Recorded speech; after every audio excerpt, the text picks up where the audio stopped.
11 കൊല്ലം മുത്തുനബി തങ്ങളെ ഒട്ടിച്ചേർന്നു നടന്ന ഖസ്വ എന്ന ഒട്ടകം മുത്തുനബി തങ്ങൾ പറഞ്ഞു നല്ല ലക്ഷണമുള്ളതാണ്, ഒരിക്കലും അത് മൂട്ടുകാട്ടിയിട്ടില്ല.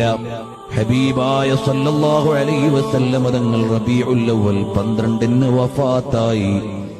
പിന്നെ ഖസ്വ വെള്ളം കുടിച്ചിട്ടില്ല, ഭക്ഷണം കഴിച്ചിട്ടില്ല. ആ പട്ടിണി കിടന്ന് മുത്തുനബി തങ്ങൾ വഫാത്തായ ദുഃഖത്തിൽ മരണപ്പെട്ടുപോയ വാഹനമാണ്. എത്ര വലിയ ഭാഗ്യമാണതിന് കിട്ടിപ്പോയത്.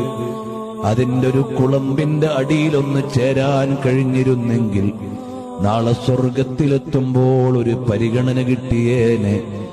ഹബീബായ തങ്ങളെ ഇഷ്ടം വെച്ച് സ്വർഗത്തിലെത്തുന്ന ഉഹദ് പർവ്വതമുണ്ട്. തങ്ങൾക്ക് വേണ്ടി കരഞ്ഞിട്ട് മദീനത്തെ പള്ളിയിൽ നിന്ന് സ്വർഗത്തിലെത്തുന്ന ഈത്തപ്പന മരമുണ്ട്.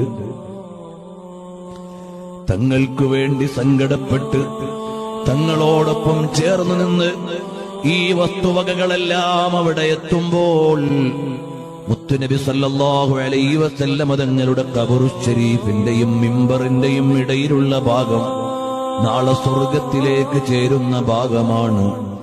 എത്ര വലിയ ഭാഗ്യമായി പോയി.